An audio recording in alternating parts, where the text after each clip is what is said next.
Apakah memang sudah ada catatan-catatan tersendiri sebelum nanti Prof. Didi pasti punya catatan kalau dari ekonomi. Silakan Mas Dede. Ya, terima kasih Mbak Brigita. Dan saya turut ini juga ya, turut melihat kondisi seperti ini, prihatin juga. Yang pertama begini, kalau kita lihat dari undang-undang, konstitusi mengatakan bahwa pendidikan itu wajib bagi semua warga negara. Tentunya kalau kita melihat dasarnya itu adalah pendidikan dasar. Lalu kemudian di dalam undang-undang pendidikan, sistem pendidikan nasional juga kewajibannya untuk pembiayaan itu adalah pemerintah, pemerintah daerah dan masyarakat.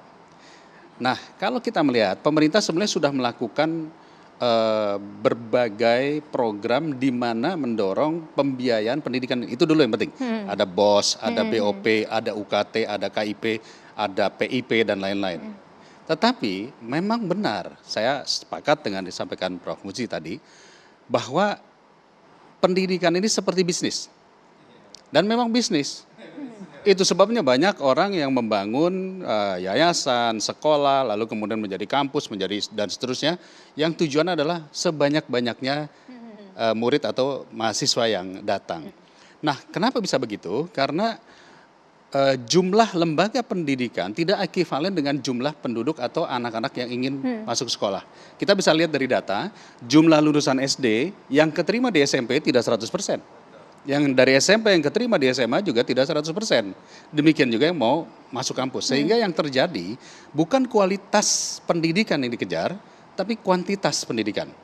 Nah, karena kuantitas pendidikan, akhirnya, maaf saya harus ngomong juga, beban subsidi pemerintah atau BOS yang saat ini sudah mencapai 55 triliun, akhirnya hanya cukup sekedar membiayai operasional dasar, bukan untuk mendorong kualitas pendidikan. Nah, saya berbicara sampai di sini dulu, tetapi menurut hemat saya memang ada yang harus kita rubah konsep dasarnya.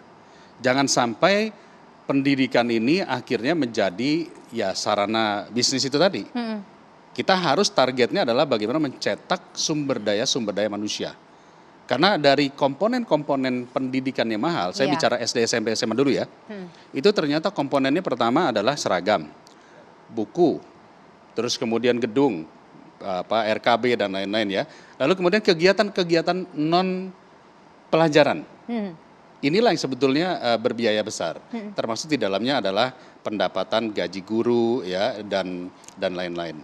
Nah, kalau bicara kampus, tentu saya juga harus melihat memang ada bedanya antara swasta dengan negeri. Kebetulan anak saya dulu SD SMP di swasta, pindah negeri. Wah, saya kipas-kipas. Jauh ya? Jauh.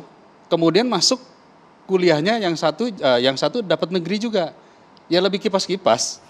Jadi memang di sini ada perbedaan yang mendasar antara negeri dan swasta. Dan saya rasa ini harus ada betul political will. Kita harus berbicara dengan pengelola kampus-kampus swasta tentunya. Bagaimana menekan biaya pendidikan. Sementara gitu dulu Mbak Brigita. Nah, ini kalau dari sisi ekonomi, Prof. Didi juga mengelola sekolah gitu ya, yayasan. Kita kan butuh sebenarnya ya sumber daya manusia yang mumpuni. Tapi ternyata masih mahal tadi dari dasar, kemudian menengah. Begini, kalau saya jelaskan secara komprehensif ya, saya terlibat sebagai dekan, direktur pasca, wakil rektor sudah ya. Di parlemen sebagai pimpinan komisi 10 di pendidikan ya. Pada waktu amandemen, saya anggota MPR yang mengamandemen bersama-sama anggota MPR lain yang 20%. Tidak ada di dunia itu, hanya beberapa saja yang mengamanatkan 20%. Sebenarnya yang Pak Dede tadi, Mas Dede sampaikan, untuk dasar SMA dan seterusnya, kebutuhan itu cukup.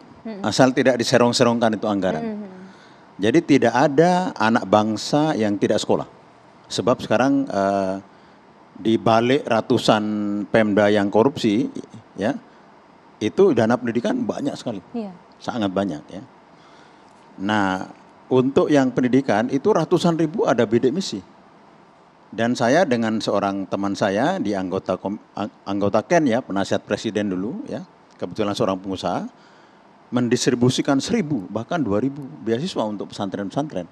Dan pesantren sekarang anggarannya itu berlimpah sekali, lebih besar dari Dikti ya, pendidikan, Kementerian Pendidikan dan Kebudayaan. Jadi Yang swasta itu banyak itu tidak banyak.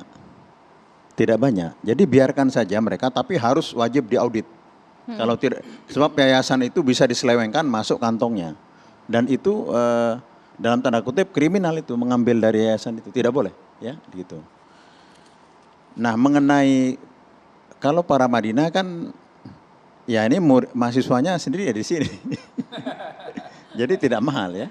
Jadi Ibu di para Madinah itu mengefisienkan luar biasa ya. Tenaga pendidikannya juga disekolahkan S2, S3, mengajar juga. Jadi efisien sekali. Apalagi sekarang. Sehingga kuliahnya itu lebih murah dari SMA anak Ibu. Kecuali bidang-bidang tertentu yang akreditasinya A dan kemudian memerlukan lab yang banyak. Itu relatif ya. Itu hanya 1,5 sampai 1,8 juta per bulan. Relatif bisa Per bulan atau semester? Per bulan. Per bulan. Ya, jadi seperti beliau mahasiswinya itu kipas-kipas juga kata Pak Dede. Tapi kita menyajikan pendidikan yang baik ya. Dokter-dokternya banyak ya, ada hampir 50 orang ya. Dan itu city kampus yang tidak terlalu besar sih. Para Madinah tidak besar. Suaranya aja agak nyaring kayak seperti agak nyaring dikit. Cuman Prof, ketika kita bertanya tentang pendidikan, ini tadi kan aksesnya terbatas karena fasilitas yang disiapkan oleh pemerintah untuk negeri ya, ini kan terbatas. Apalagi sistemnya sekarang kan membatasi mereka yang kemudian entah rumahnya jauh, sistem pendidikan nanti Mas Dede juga bisa mengomentari ya, sehingga ada keterbatasan mereka yang dalam tanda petik sebenarnya pintar tetapi usianya masih belum cukup mumpuni, akhirnya terpaksa harus memilih sekolah Swasta. di Ya swasta itu kan tidak, yang banyak itu kan pesantren NU, negeri dan seterusnya. Di kampung saya, sekolah-sekolah itu Mas Dede ya, SMP, SMA, SD, SMP itu sudah pada kosong. Karena mereka sudah anak-anak hasil dari zaman Pak Harto itu sudah banyak ngentas gitu. Dan teman-teman NU ini mobilitasnya kalau dulu terbatas, sekarang udah mobilitas jadi doktor, jadi master, banyak sekali. Dan ini sukses yang oleh Esther Duflo, pemenang Nobel, sukses dari pendidikan yang dimulai zaman Pak Harto ya. Dan itu penelitian yang indeks pembangunan manusia itu ada benarnya tapi salahnya banyak. Masuk kita kalah sama negara Afrika yang terbelakang, ya enggak. Karena juga yang tidak sekolah di Madura yang itu banyak bahasa Arabnya, tidak memakai ijazah kita ya, kemudian langsung ke Mesir jadi dokter bisa, mungkin nggak tercatat. Salafiyah itu tidak tercatat. Itu ya relatif salah juga lah. Tidak seperti itu ya. Dan kita tapi memang senjang juga ya, karena Jakarta ini pusat pendidikan, dan itu kalau dipisah itu menjadi negara yang relatif maju. Ya. Apakah DPR juga catat itu? Ada kesenjangan yang sebenarnya ini gapnya harus? Iya, saya harus mengatakan bahwa memang ada gap, baik itu secara demografi, yang tadi dikatakan ada di daerah-daerah tertentu. Kita berbicara satu contoh saja, kalau mungkin di wilayah Jawa, kampus-kampus standarnya sudah kurang lebih sama lah. Tetapi ada beberapa daerah, kita bicara 3T misalnya, ya, daerah-daerah yang akses saja itu sangat sulit. Tentu kita tidak bisa berharap memiliki sebuah kampus-kampus atau sekolah-sekolah yang berkualitas besar. Walaupun banyak juga yang memompa dirinya dengan baik. Maka dari itu sekarang kan kalau kita bicara pembiayaan, saya kembali ke Dikdasmen dulu ya, pendidikan dasar dan menengah. Itu sudah ada, selain ada BOS afirmasi, ada BOS kinerja. Itu lebih dari cukup. Sudah cukup. Ya, nah, sudah kita ketika berbicara pendidikan tinggi, memang ini yang menjadi satu isu besar. Salah satu faktornya adalah belum tentu di sebuah wilayah ada kampus yang sesuai dengan industri yang ada di situ. Jadi kalau kita berbicara lulusan kampus ini harus terserap di dunia lapangan kerja, berarti mestinya jika di wilayah tersebut ada industri tertentu di bidang itu, maka lulusan ini harusnya kampus-kampus yang berorientasi kepada penyerapan lapangan kerja juga. Karena kan tidak semuanya pengen menjadi pengajar atau pengen berwirausaha ya.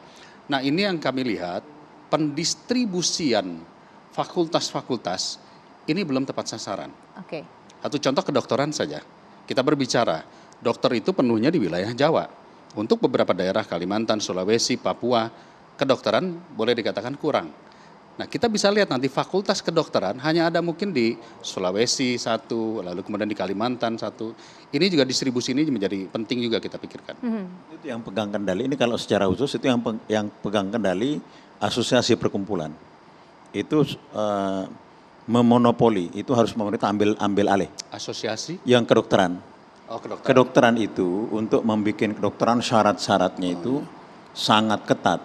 Dan yang mengendalikan bukan pemerintah. Itu harus diambil oleh Mas Dede harus mengambil alih itu.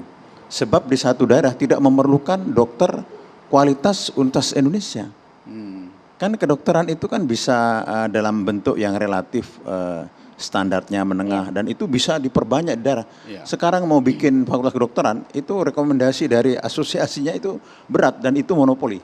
Pak Musni sudah mau Prakteknya komentar sesaat lagi, kita jeda.